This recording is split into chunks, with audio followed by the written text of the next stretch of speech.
For those that haven't met me or seen one of my webinars, my name is Kate Muckenthaler. I am the platform strategist for Trend. I support all of US. You've probably, if you do know me, you've seen me in a couple other areas of the company. So good to chat with y'all again. I do have a co-host today, Mitch Walker. I'll let Mitch introduce himself really quick. Hi, everyone. My name is Mitch Walker. I'm the regional sales leader for the TOLA region at Trend. So Texas, Oklahoma, Louisiana, Arkansas. Been at Trend for about 5.5 years and happy to be with you today. Awesome.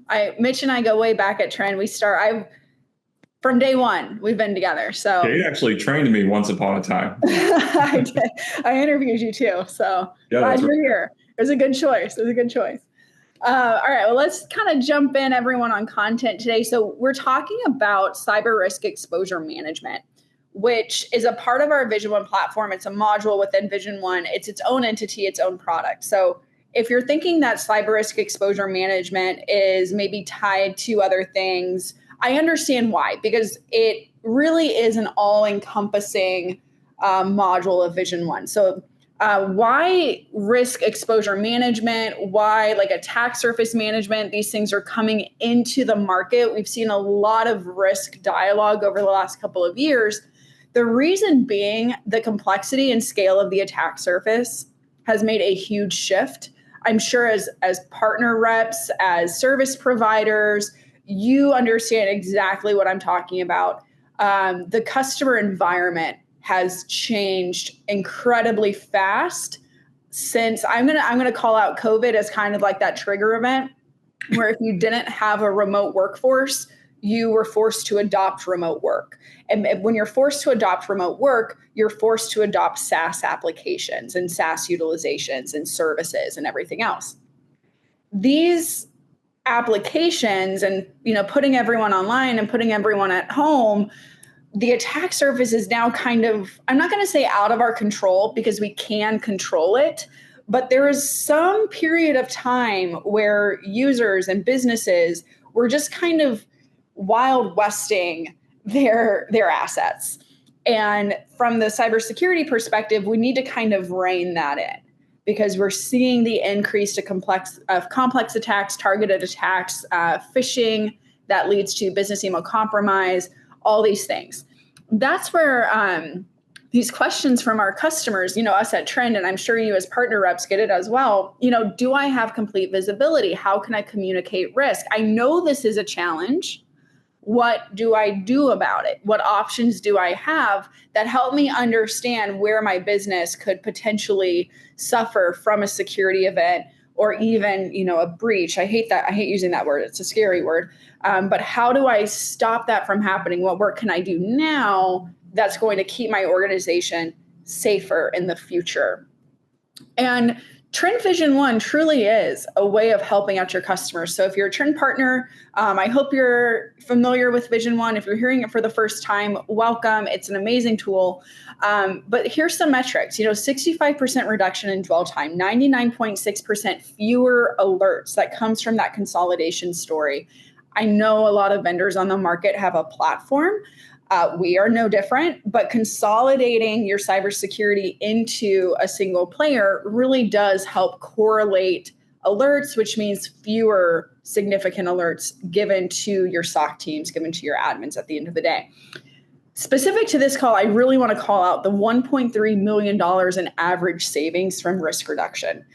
That is a huge outcome. And I think with the market this year, we're really looking at how can I save money, but also how can I extract more value from what I have available to me. Risk reduction is going to save so much time and money in the future. And Mitch is going to talk about the customer perspective, being a sales leader, how are his customers seeing these advantages of the cyber risk exposure management investment, like tangible outcomes, monetary outcomes, efficiency outcomes. This is a big slide, but I just wanted to kind of give you some insight into how we are doing this. Vulnerability exposure, threat activity. We want to reduce the likelihood of an attack occurring. And then we also want to minimize the impact scope. So we want to close gaps. We want to fix the assets. We want to prioritize our activities, but we also want to understand from a context perspective, what could happen and how do we reduce that likelihood. I just realized, and I know y'all are pros at this webinar, I just realized I didn't call out the Q&A. If you have questions, throw them out there. The chat is open. The Q&A is open. If I can answer it quickly, I absolutely will. But I am going to have some time at the end for Q&A. So please throw it in the chat, and I promise to answer everything. Sorry, y'all. I usually a lot better about calling that out. Just anxious about the content today. All right. So that being said, let me switch over to the console and give y'all just a little taste of what that's going to look like. Before I do, Mitch, as I'm pulling this up, any thoughts that you want to add to that content so far? No, nothing. You're more or less hitting the nail on the head, Kate. In terms of what I've been personally seeing, and we'll get into that here in a moment, I will say cyber risk exposure management, it has been resonating not only with our current client base, but on the outside looking in, organizations that may not yet be a trend customer. They're often the reaction is, "Oh, wow, that's really cool. I didn't realize trend was tackling that proactive security subject matter." It's we're successfully penetrating the market when it comes to that particular topic. Yeah, the risk piece is. I always try to have, how Pantone has color of the year. I always do like a marketing term of the year. And I think even 3 years ago, maybe 2 years ago, risk was the marketing term of the year. Now it's clearly AI. But we have been investing in this. And to your point, customers see the shift and they see the need. And having this available to them. One, if you're already a Trim Micro customer, easy. But if you're not a Trim Micro customer, and I'm kind of like spoiling our fireside chat, but if you're not a Trim Micro customer, this is easy to adopt because it's an agnostic tool set. Yep. So in the console itself, there's a couple of key things, and I'm not going to do a full-blown demo. I want you all to have a visual to what we're talking about. So, you see it. I'm a visual learner. I have to see something. I can't just imagine it. So I wanted to make sure I showed it to you. But we are tracking the risk exposure, the risk management of a customer across their assets. And assets mean different things to organizations. So accounts and users, devices, maybe it's cloud assets because they're full hyperscaler services. They're cloud only, containerized only. So it's really important from a risk exposure management or an attack surface management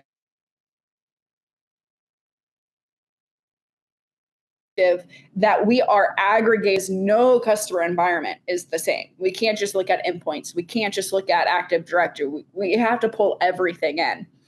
And over time, we are measuring how they are augmenting that risk score. So we use on a scale of 0 to 100 how risky a customer is, and they can track changes over time. From a partner perspective, I love this because you can use this as almost like a metric with your customer. Like, hey, are we doing the right things for your cybersecurity investments? Are we doing the work? Are we proving it to our stakeholders that we are making change? So this customer started at 52, they're now at 26.2. Ups and downs, as things, you wake up one morning, you had a phishing attempt, that's going to increase your risk score. You manage it, it goes back down. So changes over time are fantastic, but digging into these specific assets and metrics for our customers allows them to truly understand where that risk is coming from. There's all types of variables that we can pull in here. There's reports, there's asset discovery. We utilize third-party integration. So if you're using Palo Alto firewalls, Microsoft Intra AD, I need that information. Please bring it to me. Put it in there. So you don't have to displace anything by using this. And then there's all kinds of things from cloud security posture, attack path prediction. I'll show this one thing. Then we'll do a quick demo on this because I think this is really cool. If you're ever, if you're ever wondering what does Trend do from the perspective of AI, hang on, let me see if I can do this. We're getting ready for Black Hat next week, and this is the demo environment for Black Hat, so they might have changed something, and I can't see it. No, okay. So with attack path prediction, this is our way of using AI and taking everything that we're learning in this discovery phase and then mapping it together so that customers can see from a chain of events and an asset chain. If this event occurs, what's impacted, who is involved in that, what assets are involved in that, and what is the outcome. So I'm really bummed. I should have tested that. I was talking to Emma beforehand that this wasn't, that they are getting ready. So sorry about that, but I will definitely show you guys another call because it is, let me try again really quick. It's worth it if I can figure it out. But if not, we'll table it. All right. So that's cyber risk exposure management. Again, correlating those assets, understanding from a context perspective, like what's going on within a customer environment, where attacks can occur, providing the remediation steps as well for customers. So if they do see something like cloud assets are high and they, have a ton of misconfigurations, how do we actually augment and fix that? Remediation is included in this console also. So I just want to make sure y'all understand that this is a whole package. This is not just data aggregation. This is a management tool that allows you to manage risk. All right, with that, I'm going to go ahead and stop sharing on the console side. Again, if there's anything specific that you want to see or you have questions about, I'm here for it. Happy to dive in. But I want to pass this over to Mitch and hear more from the customer side. I can talk all day about the technical capabilities of CREM. I can, talk about the market need, what's driving this. But I want to hear from you, Mitch, like how is CREM actually helping customers today? Sure. So what I will say that reception, as I previously alluded to, has been incredibly positive because not only is it solving a visibility problem that organizations are having, but it's allowing them to be able to comprehend the level of exposure that they have as an organization. Otherwise, they wouldn't have been able to have this. I don't think it'd be a surprise for anyone on this call to say you probably work with a lot of people that are often dealing with the headaches of, well, I don't know what I don't know. Yes. You know what I mean? And even if they did, they don't have a system or, quite frankly, the time in the day to be able to take the time to quantify it, have it be measurable, demonstratable to their boss's boss, prioritize it, and inevitably to the board. So, and that's been really consistent across what I've seen personally. So overall, I would say it's been absolutely positive, and a lot of organizations are seeing this as not just another tool in their tool stack, but actually something strategic that they leverage to be able to guide the conversations for future procurement conversations across their entire IT stack. So one of the biggest shifts that we're seeing with customers and it's not just customers, it's kind of the market as a whole, but I think customers, especially to your point, I don't know what I don't know. Yep. Like, how do I fix that? How do I get in front of challenges? Sure. You have to see them. You have to have visibility into them. And there's a big shift from our customers into what we call proactive security. So the reactive tools that we all know well, protection layer, detection and response, DFIR, that is one category. So how does CREM separate itself from those more reactive tools? Sure. So there's kind of an analogy when it comes to this topic I like to lean towards. So forgive me, I'm probably going to leverage it right now. But the way I personally see it is that historically, the entire security industry was originally built around the idea of being proactive. Way back in the 80s, 90s, when, we realized, okay, as technology evolves, we need to be able to protect it. That's the reason why antivirus was, even developed in the first place, right? It was a proactive stance against the risk that companies would face. And, as the years have gone by, I think the industry has kind of adopted this philosophy of it's not a matter of if something bad happens, it's a matter of when something bad happens. And that's when you saw the industry as a whole kind of shift to prioritizing a reactive approach, which is where you're, seeing the major investments in technologies like endpoint detection and response, XDR, NDR, zero trust. You're seeing all of these kind of reactive tools or zero trust is more of a proactive tool, excuse me. But when it comes to detection and response specifically, that tool is designed to be there for when the bad things happen. Mm-hmm. I think we've, as an industry, have kind of oversteered the wheel a little bit. And as all things in life, you need to have a balance. Is there a need for those reactive tools? Absolutely. You need to have detection and response in your organization to be effective.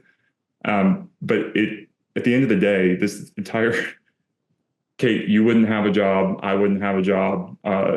Every IT security manager wouldn't have a job if risk didn't exist.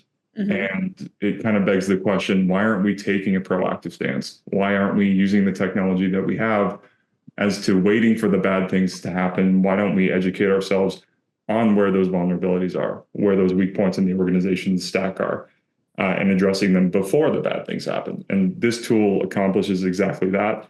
And, cyber risk exposure management is the kind of the yin to XDR's yang. At least that's the way I see it. You need to have a balance on both proactive and reactive, and those that can leverage these technologies are going to be able to achieve that. Absolutely. I think historically, and when I say historically, like when I first came to the industry 10 years ago, a lot of leadership, and I don't necessarily mean security leadership, but sure, the stakeholders of the companies, they thought that ransomware or like a security event was a lottery. Yeah. Like if it's not an if, or it's not a when, it's an if. If we get selected, if our number gets drawn, then we're going to have a security event. And if it gets drawn in, 2015, then it's not going to get drawn again for who knows how long, because we've got antivirus on our computers and we've got the spam filter on our email.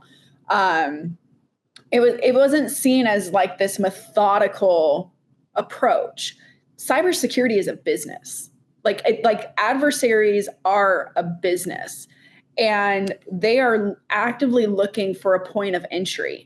We've all seen like those spy movies and those crime movies where it's like, like Ocean's 11, where they're like doing the recon and building out their map and like, how do we get in? That's what's happening with organizations. That's what we call a targeted attack. They're scoping out the environment, looking for that entry point. Again, with all of the modernization and rapid transformation we've seen over the last 5 years, our IT teams, they don't know what the entry points are anymore. You can't just have physical security and a VPN and call it good. That's not our life.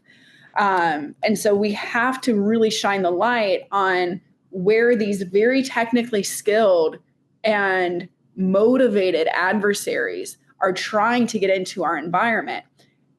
XDR protection layer still important because it will happen at some point, and you need to have the right tools. 100%. But we also need to understand where we can start preventing some of these attacks from being successful, or at least reducing the impact of these attacks. And that's where CREM really helps. I want to hear from you, Mitch, on maybe what like a sales cycle or like a customer experience around procuring CREM looks like. Is it similar to a protection layer where you kind of install it, let it run, set the policy and go? Or like what is that scoping process, discovery process, and then like that implementation look like? And I know I threw that on you, but. Hey, no worries. It's pretty straightforward. What I will say, and compared to, let's say, the average security tool deployment, it's surprisingly simple. Tala, I know you had asked a question about specifically, I believe it was integrating with Office 365. So beyond what we've shown you today, there's a myriad of third-party integrations that are completely free, one of which happening to be Office 365. Let me show that. I'm going to pull it up while you're talking, Mitch. So keep perfect. going. Thank you. Mm-hmm. But that's just one example. Like Kate was alluding to earlier, you can integrate your firewall, like Palo, for example, and so on and so forth. But when it comes to Office 365, what that primarily is going to be pulling is user data. And we're going to be able to actually assign a risk score to the individual user. And this is where the fun part comes. When you have that risk score, there's automation tools within Vision One that kind of allow you to, force sign out on all accounts. If they reach a certain risk threshold, force them to take some fishing training if they fell for a fish. That it can be all automated, so it's less work for the end user. From a procurement standpoint and deployment, really, it's just a matter of deploying a sensor for physical devices. And when it comes to cloud and targeted attack prediction and what might be the blast radius if a particular cloud asset was compromised, that's simply done via API on your cloud account. So think AWS cloud account just automatically integrates. A lot of this is going to be done via API. And it's very, I don't want to say it's a snap of your fingers like that, but it's depends on your internet connection. But yeah, if you got an internet connection, it's pretty easy to do. In terms of procurement, again, very simple. Some of you may know that Trend has a credit system where you can kind of maximize your investment. I'll kind of steer away from that for now. If you have questions, please put them in the Q&A and we can save them for later. But we allow customers to be able to maximize their investment, where if they over procured in a particular area of Trend, they can reinforce that somewhere else on any of the tools that are within Vision One. But very straightforward, very easy. And again, it's not like we're racking a hardware device and, having to shut down the network or do a reset or anything like that. Very simple to do. Mm-hmm. I think the hardest thing about selling CREM has nothing to do with the product. Mm-hmm. It has everything to do with the customer. Yep. Because this is not, I tried to show you on the screen, like the tools, the connectivity, the data that you're getting. Mm-hmm. If your customers are thinking this is a set it and forget it, like an agent-based deploy a policy, let it run, and I'll get notified when something happens. I mean, you will get alerts, but this is not a policy-based product. And so, again, we're shifting away from, I shouldn't say shifting away from reactive because we are maintaining reactive, but we're implementing more proactive behaviors. Mm-hmm. And behaviors are what really need to be changed, as well as the installation of this product. So I encourage you, as you're thinking of CREM and as you're thinking of risk management within our customers, it is truly a conversation. It's a dialogue that transcends from your keyboard warriors all the way up to your C-levels of the cyber security risk within the org. And what are we doing about that? Yep. We're augmenting behaviors. We're prioritizing projects. We're shifting budget. We're focusing on what matters most to the business, which takes effort. That's an excellent point, Kate. I'm just thinking out loud here, and what you said specifically kind of hit the nail on the head. Whereas, with let's just use an endpoint or an email solution, for example, that's a security technical focused conversation. When it comes to cyber risk exposure management, at least from my perspective, that is 120% of business conversation. Mm-hmm. Because that's the use case, right? It's more measuring on the business impact of what it's kind of measuring, hey, here's the opportunity cost that you face if you don't address these issues in many ways. Mm-hmm. So you're absolutely right, Kate, that I couldn't have put it better myself. That's where that 1.3 million in savings comes in. 100%. Because we're doing the thing. We're doing the work. We're driving good business success with this. All right, we have 5 minutes remaining. Mitch and I can talk for the rest of the day on this, if you can't tell. So I did want to just leave it open for any Q&A. You don't have to come off mute. I think you have the ability to, if you so choose, maybe not. But put it in the chat also. I am looking at the chat if you do have any questions. If there's something specific that you want me to show really quick, I still have my console up on a tab so I can show you, unless it's attack path prediction. But if there is any questions or integrations or functionalities that I can show you, I'm more than happy to. If I don't have any questions, then I can kind of go into the action items for channel partners that we have for y'all, but I'll give it another minute or so. It might take, I learned this, I did a training on this in person, and I asked for questions And someone in the audience said it takes 9 minutes for someone to form a question or something like that. So now I know, give it some time. Give it some time for people to think. But while y'all are potentially thinking and typing, I do have one final slide that I do want to go over with you. Let me just get to it, and then I'll share. We did get one question from Tala just now. Yeah. They were wondering if we could quickly show what features we will get if we integrate it as an Entra ID. That's what I was hoping to. That's what I was. Actually, let me call that out. So you kind of already saw it. Yep. But when we do the entry ID piece, we're focusing on that user data specifically. So, so this is a CEO. When you plug in your Active Directory, you have your user data. You can see risk events associated to user data. I cannot manipulate user accounts and entry ID on my own. That's where the integration helps. So not only am I getting their activities, their events that are occurring on the device tied to that user login. So like impossible travel, for example, and like all these types of events. So like excessive, highly privileged ID accounts. So maybe they're giving them too much access, security settings for Exchange Online not optimized, things like that. That's tied directly to this person. And then again, you have the ability to disable the user account, force a sign out, force a password reset. So that API isn't just about data aggregation, remember, it's also about implementing tools and remediation. And that includes actions. So that's kind of there's a bigger conversation to be had there, but that's kind of the biggest thing. I thought I saw something in the Q&A. Did we get that answered? Yes. Okay. That was the question from Tala. All right. So that being said, I do have just a quick review for y'all on the next steps. Easy peasy. So the biggest thing, contact your partner manager for a deeper dive into cyber risk exposure management. If you don't know who to contact, then you can use me. We will get you set up. There's so much to talk about in cyber risk exposure management. We really just did tip of the iceberg today.